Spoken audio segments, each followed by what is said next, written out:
Howdy Humanities for Chest College. How you doing? It's Monday. It's only 105 today. It's cooling down, but it's going to be 111 this weekend. So ain't over yet. Anyway, I haven't looked at your papers yet. I'm going to start grading those right tonight. Have some patience on that. I'll get them out there as fast as I can and do pay attention to the comments. Make the proper changes for the next paper.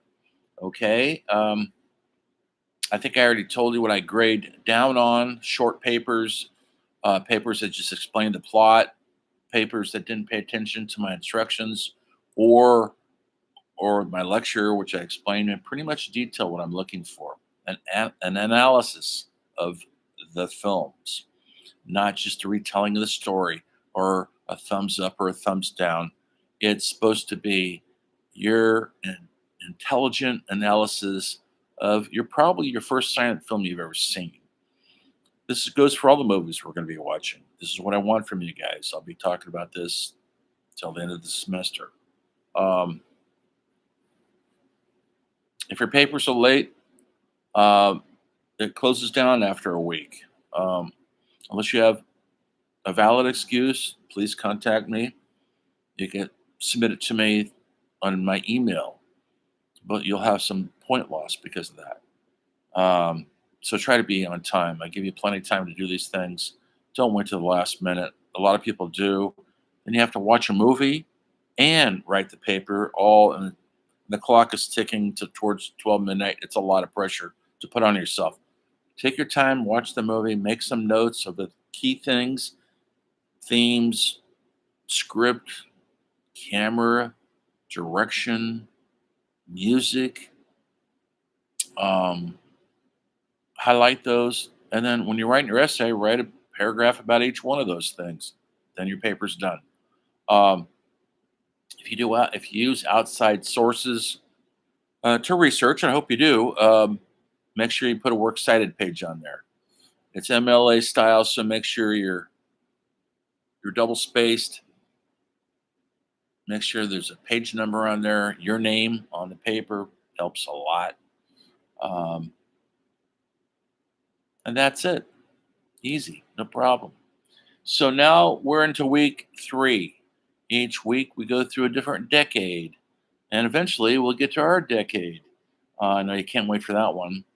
But in the meantime, I want you guys to start a discussion this week. I'll post it later today, or perhaps it'll be posted soon.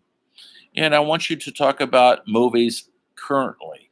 I'm constantly going to say that these films from the past and current films reflect what's going on in the culture. And you're supposed to identify that. But I talk about it, I lecture. The book points it out. If you're keeping up with the chapters, you should be on chapter 4 this week, by the way. And so please look at that. It helps writing your papers. And it's okay to quote from the book. Oh, that's a good one. I like that. And lets me know you've been reading the book. Keep up on your journals, and what we did that week, what we watched, what you learned, what you read in the book. Paragraph. That's all you need the whole week. Move on. You'll have 17 weeks of that. Don't fall behind on it. Think you're going to remember what we did. You won't. You miss a week, just say missed it. That's a lot to miss, especially on this online thing. You don't have to show up for class. You could catch up with the readings, my lectures, even after your surgery at the hospital. Anyway, but if you did miss it, just say I missed it. I don't need an excuse. But if there's 3 or 4 misses, you're going to lose some points. It's too much. Okay, so just be aware. You'll have some leeway on that, but don't take advantage of it. Okay, so anyway, this week we're going to do the 1930s. We're coming out of the silent golden era. Now we have sound. Aren't you happy? Sound. But it's changing cinema. It's making it more dull to look at because the camera can't move, because we don't know how to make the microphones portable. There's these huge things above. If you've seen old movies, they got this huge thing. It takes 2 guys to operate it, and so they have static camera movements, and the actors stand there stiffly talking so their thing could record. It wasn't until later when microphones got a little smaller, cameras got more quiet, and they could kind of move together. And that's how we do it today. It wasn't starting yet. It's in its infancy. Um, the prohibition is over. That's the good news. People could drink booze legally again. All right. But the bad news, they can't pay for it because it's the depression. The 1929 stock market crash was devastated the U.S. economy. You think it's inflation time now? It was rough then. It wiped out millions of jobs. Nobody could pay their rent. Nobody could feed their families. And yet Hollywood somehow kept getting their money into their coffers. People kept watching movies even though it was the depression because Hollywood knows how to make money. That's their whole bit. So what do? They're making movies, escapism, if you want to call it that. That's fine. But there's some thought going into it. A lot of these movies have a lot of thought in them. And there's a lot to take in, but they're genre films that became popular, such as musicals, because people were not in the mood to see realism much because they're depressed, folks. They're in the bread lines, they had to go to soup lines and bread lines with their children, and yet they still went to the movies. Interesting. Because during the 2 hours of the movie, they'd see a double feature, maybe a cartoon, a newsreel. It was a whole day in the cinema for 15 cents. It took away your pain. It took away your problems for a couple hours, and then you went outside and faced your problems all over again. But you look forward to that sanctuary, the movie theaters. Movie theaters in my childhood were my sanctuary. They were literally my church. I went every Saturday and probably Sunday for the first 20 years of my life because what I saw on Saturday, I'd go back and see it again on Sunday rather. And they would have a double feature and a cartoon, Roadrunner or Mr. Magoo, and I couldn't get enough of it. Air conditioning was on. I'd stay in there all day. Sometimes I'd watch the movie twice in one day. In those days, they wouldn't kick you out of the movie theater. You could pay I think it was 75 cents or $1.50 to get in. You could stay in there all day. And yes, I did. Was I hiding from life? I didn't think so, but probably I was. I was probably hiding from the reality of my real life. Anyway, but it's okay. I've turned out okay. I'm a college professor, filmmaker, sarcastic, cynical, hateful type of a guy, but I've earned that because the world, look at the world. What's anyway? We've made it. We survive. Well, we survive our childhoods, guys. So no matter what you're going through, you're going to survive it, hopefully, without too much drugs and alcohol and the rest of the crutches we've come to depend on.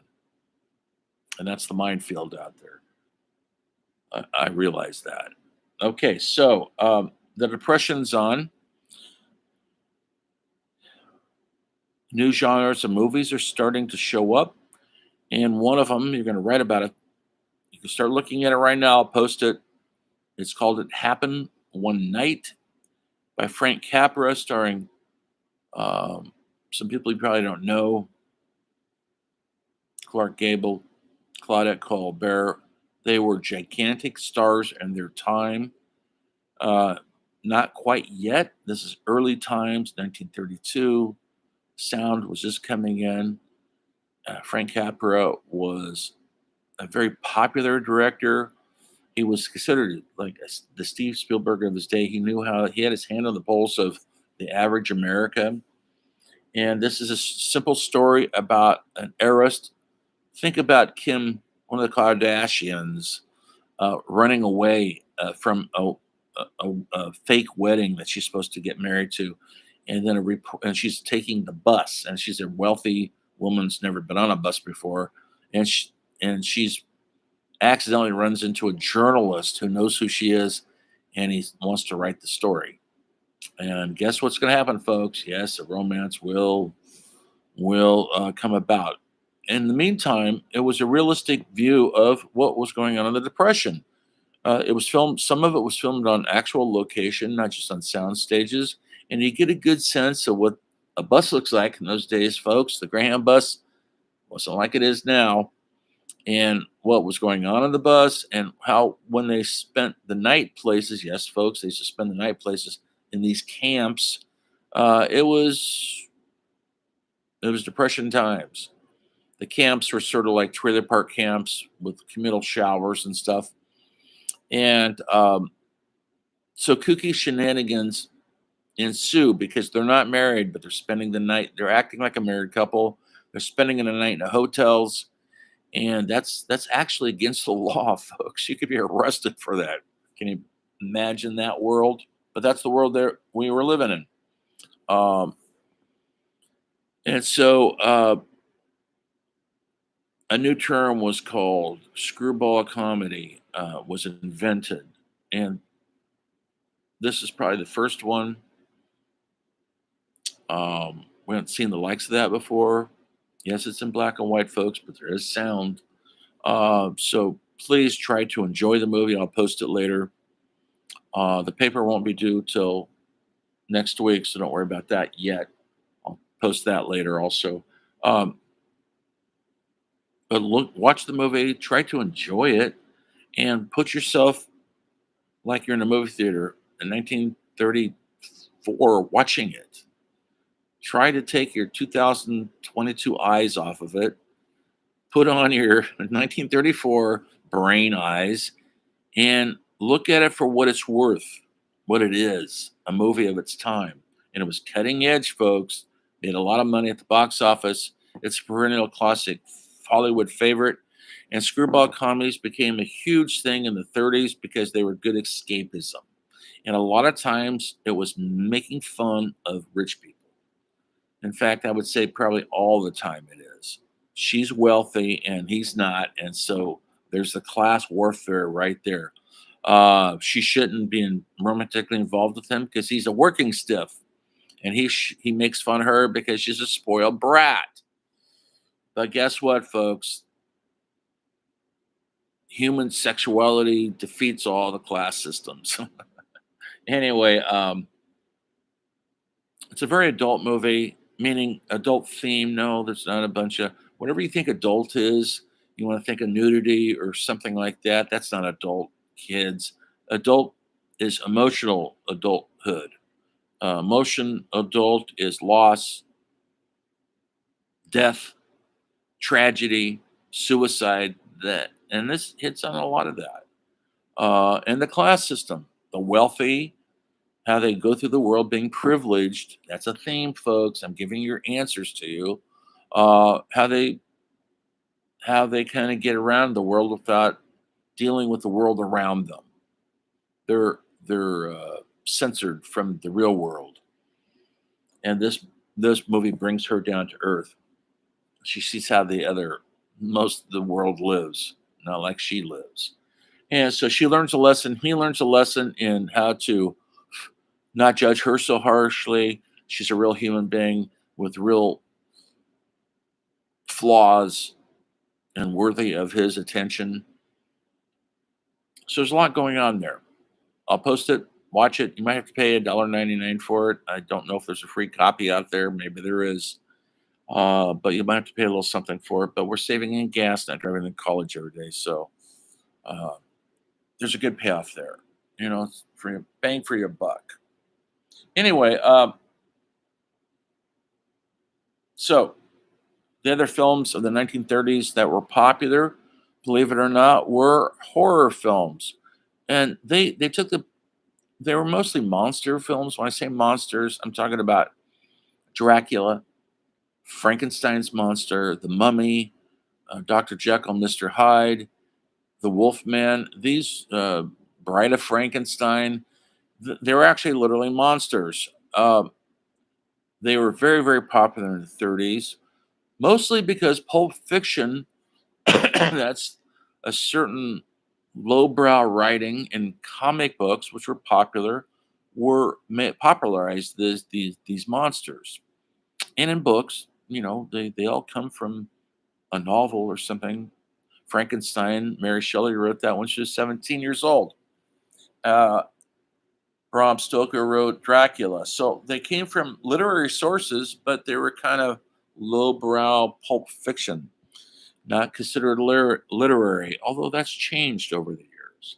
So there are deep themes in those films on the other, fear of the other.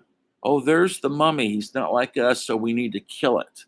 Well, the mummy had feelings also, too. So did Wolfman. They're tragic figures. They're just not monsters. There's a heart and soul underneath all that hideousness, even though they're doing bad things.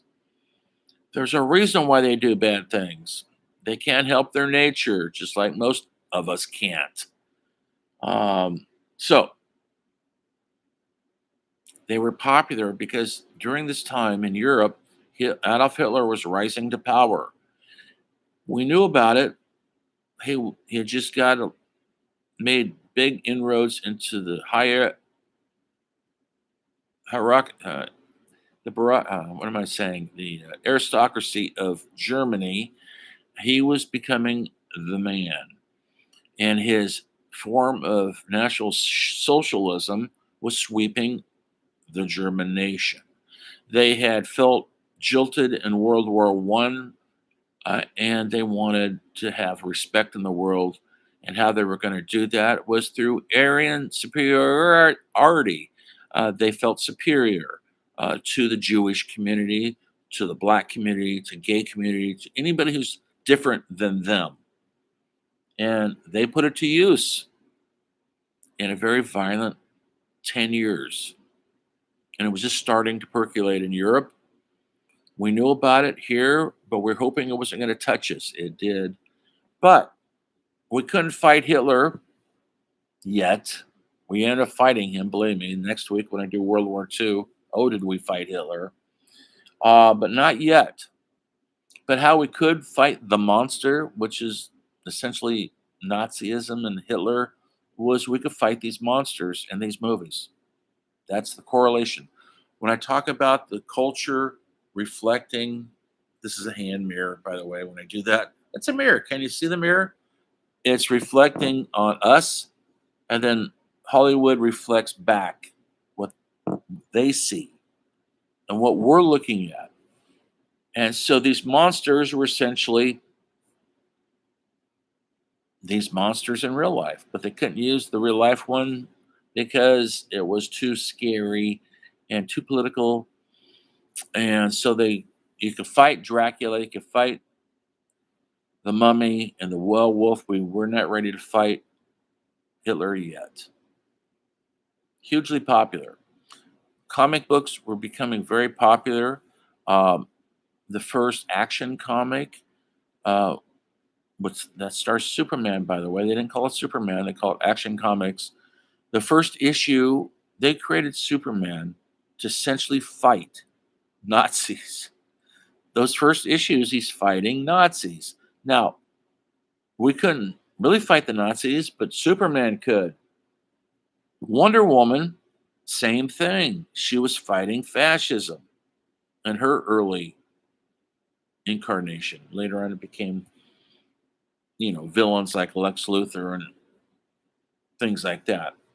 But before that, they were fighting fascism. And we could do that through a comic because it was like removed from reality, supposedly. But it was a way of us confronting a terror, which was Hitler. Okay, so the other genre of film that was really popular in these days was the musical. And these aren't musicals like Oklahoma, or if you've seen musicals, Sound of Music, Mary Poppins. They were song and dance musicals, usually with Fred Astaire, Ginger Rogers, or other partners. And it was always in high society. They wore beautiful gowns and tuxedos, and they danced these beautiful dances. And we would watch that, the average guy who didn't have a job, couldn't feed his family. But if you go into a movie theater and watch Fred Astaire being elegant and beautiful and kind of relax his feelings about his own self. And a woman could watch the movie and wish she was Ginger Rogers in dancing and gliding. How romantic is that? And it was romantic and hugely popular as a form of escapism from the the realities of the depression. The fourth genre of film that was hugely popular during this era was gangster films. Okay, gangsters came about in the 1920s because of prohibition, and gangsters were producing illegal liquor, and that gave way to uh, mob violence. Now, these are professional mobsters. This isn't the Italian mob that comes in later. This is homegrown mob, Irish. Anybody could be in the mob. Uh, it was illegal booze, and they made millions off of it. And there's famous people. The most famous would probably be Al Capone from Chicago. And then, if you ever saw The Untouchables, Elliot Ness was a real person assigned by Hoover and the FBI to go after and destroy these mobs, these bootleggers as they were called. And this became really popular with American audiences because we were fascinated by gangsters, how they lived, what their code of ethics was, how they had short lives, by the way. Most of them died brutally and violently, but they looked like they had fun until they died. And so people like James Cagney and Edward G. Robinson came and became huge stars. And they starred in a lot of these gangster films like Public Enemy, The Roaring Twenties, and many, many more. And Scarface was another movie by Howard Hawks. They remade it with Scarface with Al Pacino. Maybe you've seen it. The first one was made in the 30s, and it was a realistic viewpoint of a mobster, a violent mobster who's actually in love with his sister, folks. Yes, sister love, and how it all ends tragically. First done by Howard Hawks in the 30s. So gangster films were hugely popular because people were fascinated by these guys who were outside of the law and were willing to be violent to make this money. And but while they were alive, they looked like they were pretty fancy, going to nightclubs, spending a lot of money, having nice cars, beautiful women. But the reality, the most of them ended up dead in the gutter from bullet wounds. Hugely popular because of the depression. Fell out of grace later on when the World War II started and whole other kind of genres of movies started. Okay, that's all I'm going to talk about today, the 1930s. I'm going to continue the 30s this week. My next lecture will be about the late 30s when we're coming out of the Depression, how movies change again, and how subject matter, how the movies are reflecting the culture. And once again, the culture reflects back into the movies. The movies are who we are at that moment in time. So, in your discussion, which I'll post later, how are movies today reflecting the culture? Are they? Does X Men Wolverine reflect the culture? Do you think it does? Tell me, explain it. Do you think Wonder Woman does, or Black Panther, or Ant Man? Are they reflect or Spider Man? Are there those are the popular Marvel comic worlds we're living in? I know that's not all the Hollywood movies. We have Top Gun. How does Top Gun, the new one, reflecting on our culture? That's a good one. Have you seen it? Do you want to see Tom Cruise without his shirt on at 60 years old, behaving like a macho idiot? Is that your jam? Explain how it's mirroring the culture in a discussion. Be polite in the discussion and be verbose and articulate, erudite, all that good stuff. That means be a good discusser. I'll talk to you later when the story of film continues.